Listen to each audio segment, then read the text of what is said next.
Shalom saudaraku, siapakah Paulus sehingga dipanggil menjadi Rasul Kristus?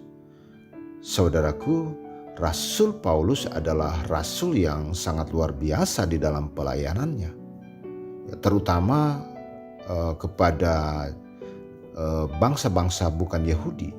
Dia menulis kira-kira 14 surat yang dikirimkan kepada jemaat-jemaat yang ada di Asia maupun di Eropa. Saudaraku, sebelum bertobat namanya adalah Saulus. Dia lahir di Tarsus kira-kira tahun 5 Masehi dan memulai studinya untuk mempelajari kitab suci Ibrani di kota Yerusalem sekitar tahun 15 sampai 20 Masehi di bawah bimbingan rabi atau guru besar Gamaliel. Dan tentunya Gamaliel adalah tokoh yang berpengaruh di kalangan orang-orang Yahudi.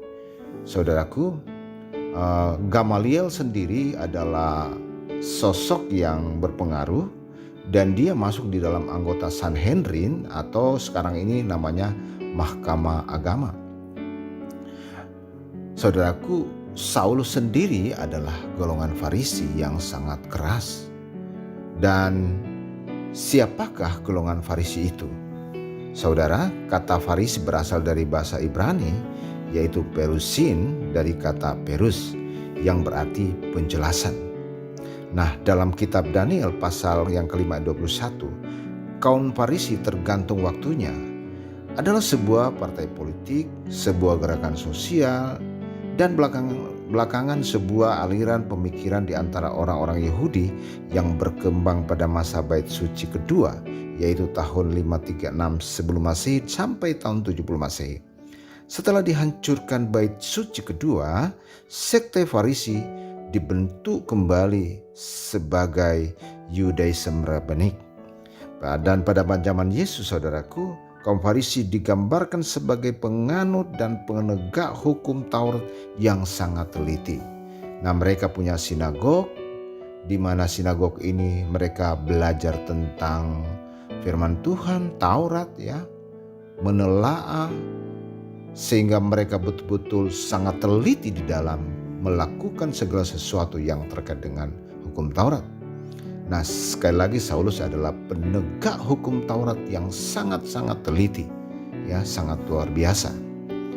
Nah, dia melakukan penganiayaan pengikut Kristus. Kita baca dalam kitab Kisah Para Rasul pasal yang ke-9 ayat 1 sampai yang kedua. Sementara itu berkobar-kobar hati Saulus untuk mengancam dan membunuh murid-murid Tuhan. Ia menghadap imam besar dan meminta surat kuasa daripadanya untuk dibawa kepada majelis-majelis Yahudi di Damsyik supaya ia menemukan laki-laki atau perempuan yang mengikuti jalan Tuhan. Ia menangkap mereka dan membawa mereka ke Yerusalem.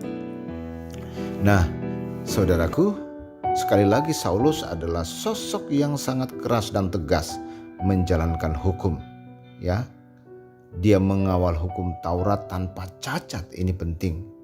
Dan imam besar bangga dengan sosok Saulus ini, Saulus tidak memilih untuk menderita dalam Kristus, saya pikir tidak. Kenapa Saulus akhirnya mengikuti Kristus? Ini menjadi suatu pertanyaan. Saudaraku, Tuhanlah yang memilih Saulus. Ini penting untuk diketahui. Dalam Kisah Rasul pasal yang ke-9 ayat 3-5. Dalam perjalanannya ke Damsyik, ketika ia sudah dekat kota itu, tiba-tiba cahaya memancar dari langit mengelilingi dia. Ia rebah ke tanah dan kedengaranlah olehnya suatu suara yang berkata kepadanya, "Saulus, Saulus, mengapakah engkau menganiaya aku?" Jawab Saulus, "Siapakah engkau, Tuhan?" Katanya, "Akulah Yesus yang kau aniaya itu." Saudaraku, Tuhan yang memilih Saulus. Ini penting untuk diketahui. Bahwa Saulus meninggalkan duniawi, kemegahan di dalam Farisi, dan mengikut Kristus. Ini penting dan menjadi catatan tersendiri untuk kita pahami. Tuhan Yesus di dalam Lukas pasal yang ke-9 ayat 23, katanya kepada mereka semua, setiap orang yang mau mengikut aku, ia harus menyangkal dirinya, memikul salibnya setiap hari dan mengikut aku. Nah saudaraku, Paulus menjadi Rasul Kristus. Dan ini menjadi panggilan buat Paulus. Dengan hikmat Roh Kudus, Paulus mengatakan di dalam Filipi pasal 1 ayat 21, karena bagiku hidup adalah Kristus dan mati adalah keuntungan. Ini statement yang luar biasa yang Rasul Paulus sampaikan kepada jemaat di Filipi, bahkan kami semua, ya, kepada saudara dan saya yang lagi mendengarkan video ini. Dengan pertobatan Paulus, Injil disebarkan ke seluruh dunia kepada orang-orang non-Yahudi. Disebarkanlah Injil itu,